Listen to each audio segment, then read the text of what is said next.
بیت من المسلمین، انہوں نے کہا بلا شبہ ہمیں گناہ گار لوگوں کی جانب بھیجا گیا ہے تاکہ ہم ان پر مٹی کے پتھر پھینکیں جو حد سے گزرنے والوں کے لیے آپ کے رب کی جناب سے نشان زدہ ہے۔ سو ہم نے ان میں سے جو ایمان والا تھا اسے نکال لیا تو ہم نے ان میں مسلمانوں کے ایک گھر کے سوا کوئی نہ پایا۔ سورہ زاریات آیت 32-36۔ اسی طرح سورہ ہود کی آیات کے آخر میں قرآن کریم نے اہل عرب کی تنبیہ کے لیے یہ بھی فرمایا کہ ما ہی من الظالمین ببعید، یعنی الٹی ہوئی بستیاں ان ظالموں سے کچھ دور نہیں۔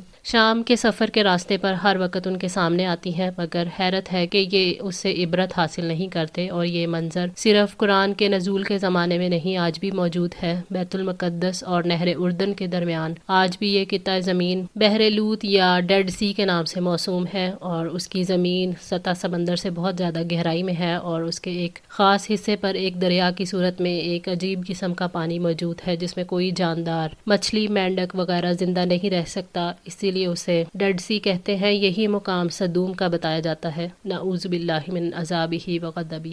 وَإِلَىٰ مَدْيَنَ، اور مدین کی طرف، اخاہم شعیبا، ان کے بھائی شعیب کو۔ اہل مدین کی طرف اللہ تعالیٰ نے شعیب علیہ السلام کو بھیجا۔ وہ حضرت ابراہیم علیہ السلام کی اولاد میں سے تھے۔ حضرت ابراہیم علیہ السلام کے ایک بیٹے مدیان تھے جو ان کی تیسری بیوی سے پیدا ہوئے، اور اہل مدین انہی کی اولاد میں سے تھے۔ یہ قوم بحر احمر کے عرب ساحل پر آباد تھے۔ اہل مدین اللہ تعالیٰ کو مانتے تھے مگر دوسروں کو اس کے ساتھ شریک سمجھتے تھے، اور وہ اپنے آپ کو ابراہیم علیہ السلام کے دین پر سمجھتے تھے۔ حضرت ابراہیم علیہ السلام کے 500 برس بعد ان میں بگاڑ آیا۔ یہ قوم تجارت پیشہ قوم تھی، ناپ تول میں اور لین دین میں دیانتداری کے اصولوں پر قائم نہیں تھے۔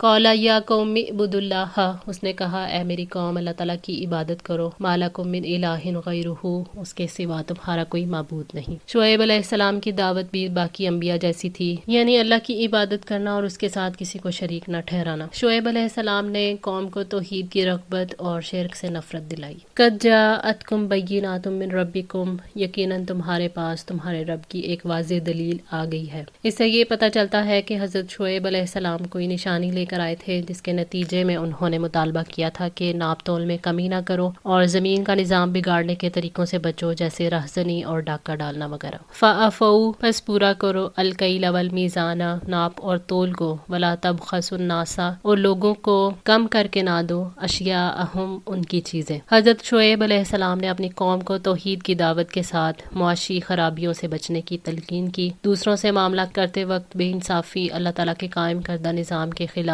ہے۔ اللہ تعالیٰ نے دنیا کو مکمل انصاف کے نظام پر قائم کیا، اور کائنات میں کوئی ایسی چیز نہیں جو لیتے وقت دوسرے سے زیادہ لے اور دیتے وقت کم دے۔ انسان کو بھی کائنات کی طرح اصلاح کے رویے پر رہنا چاہیے۔ نبی صلی اللہ علیہ وآلہ وسلم نے فرمایا، جو قوم ناپ تول میں کمی کرتی ہے اس پر قحط سالی مسلط کر دی جاتی ہے اور ان پر سخت محنت اور حکمرانوں کا ظلم مسلط کر دیا جاتا ہے۔ ابن ماجہ 4019۔ وَلَا تُفْسِدُوا فِي الْأَرْضِ بَعْدَ إِصْلَاحِهَا، اور زمین میں اس کی اصلاح کے بعد فساد نہ کرو۔ ذَلِكُمْ خَيْرٌ لَكُمْ، اور تمہارے لیے یہی بہتر ہے، إِن كُنتُم مُؤْمِنِينَ، اگر تم مومن ہو۔ حضرت شعیب علیہ السلام نے کہا کہ زمین میں نافرمانی کے کام، شرک اور کفر وغیرہ نہ کرو، اصلاح بہتر ہے اور فائدہ مند ہے۔ انسان جب گناہ کرتا ہے تو اللہ تعالیٰ کی ناراضگی مول لیتا ہے، اور اللہ تعالیٰ کے قرب کے لیے گناہوں کو چھوڑ دو۔ وَلَا تَقْعُدُوا، اور نہ تم بیٹھو، بِكُلِّ صِرَاطٍ، ہر راستے پر، تُوعَدُونَ، تم دھمکاتے ہو، وَتَصُدُّونَ، اور تم روکتے ہو، عن سبیل اللہ، اللہ تعالیٰ کے راستے سے، من آمن بہ، اس سے جو ایمان لایا اس پر، وَتَبْغُونَہَا، اور تم تلاش کرتے ہو اس میں، عوجاً، ٹیڑھا پن۔ اللہ تعالیٰ نے زمین میں فساد پھیلانے سے روکا اور رہزنی سے روکا، لوگوں کو دھمکانے سے اور اللہ تعالیٰ کے راستوں سے روکنے اور اس میں ٹیڑھا پن تلاش کرنے سے روکا، کیونکہ وہ سب فساد پھیلانے والے کام ہیں اور اللہ تعالیٰ فساد کو پسند نہیں کرتا۔ اسی بات کو سورہ الاعراف 146 میں فرمایا، ان قریب میں اپنی آیات سے پھیر دوں گا ان لوگوں کو جو زمین میں ناحق بڑے بنتے ہیں، اور اگر وہ ہر قسم کی نشانی دیکھیں تو بھی ان پر وہ ایمان نہیں لائیں گے، اور اگر وہ بھلائی کا راستہ دیکھ لیں تو بھی اس کو اپنا راستہ نہ بنائیں گے، اور اگر وہ گمراہی کا راستہ دیکھ لیں تو اس کو اپنا راستہ بنا لیں گے۔ یہ اس وجہ سے ہے کہ انہوں نے ہماری آیات کو جھٹلایا اور وہ ان سے غافل تھے۔ یعنی تم پر تو واجب ہے کہ اللہ کے راستے کا احترام کرو، لوگوں کو اس راستے کی طرف بلاؤ جسے اللہ نے اپنے بندوں کے لیے مقرر کیا تاکہ وہ اس پر چل کر اللہ تعالیٰ کی رضا حاصل کر سکیں، نہ کہ اس کے برعکس تم راہزن بن کر اس راستے کو بند کرو اور لوگوں کو اس سے روکو، کیونکہ یہ پھر اللہ تعالیٰ کی نعمتوں کی ناقدری ہے اور اس کے ساتھ دشمنی کرنا ہے اور سب سے درست راستے کو ٹیڑھا کرنا ہے، اور جو لوگ اس راستے پر چل رہے ہیں یعنی جو ایمان لے آئے ہیں ان کو تم برا کہتے ہو۔ وَاذْکُرُوا اور یاد کرو، اذ کنتم قلیلا جب تم تھوڑے تھے، فَکَثَّرَکُم سو اس نے تمہیں زیادہ کر دیا۔ حضرت شعیب علیہ السلام نے اللہ تعالیٰ کے احکامات یاد دلائے کہ کس طرح اللہ تعالیٰ نے تمہیں صحت عطا کی، تمہاری نسل کو بڑھایا، کسی بیماری یا وبا میں مبتلا نہیں کیا، اور نہ ہی تم پر کوئی ایسا دشمن مسلط کیا جو تمہیں ختم کر دے۔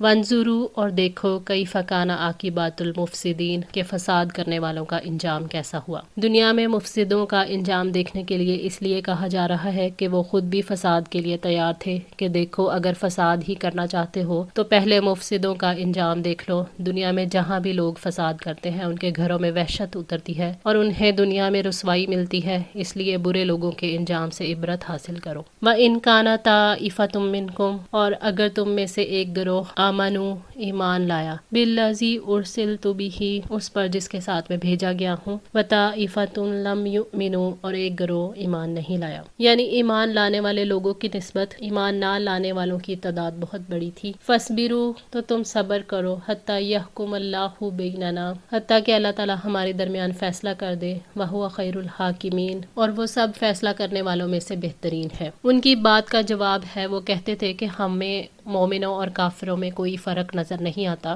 جو لوگ ایمان نہیں لائے وہ بھی خوشحالی کی زندگی بسر کر رہے ہیں، اگر ان کا طریقہ اللہ کو پسند نہ ہوتا تو انہیں یہ خوشحالی کیوں نصیب ہوتی؟ تو جواب دیا گیا کہ اس وقت کی خوشحالی سے دھوکہ نہ کھاؤ کہ یہ صورتحال ہمیشہ ایسی ہی رہے گی، ابھی اللہ کے فیصلے کا انتظار کرو، وہ حق ماننے والوں کی مدد کرے گا اور اہل باطل پر عذاب نازل کرے گا، اور بے شک اللہ تعالیٰ ہی بہترین فیصلے کرنے والا ہے۔ آج کے لیے اتنا ہی، دعا ہے اللہ تعالیٰ ہماری اس کوشش کو قبول فرمائے، ہماری غلطیوں کوتاہیوں کو معاف فرما کر ہماری اصلاح فرمائے۔ جزاکم اللہ خیر، والسلام علیکم ورحمۃ اللہ وبرکاتہ۔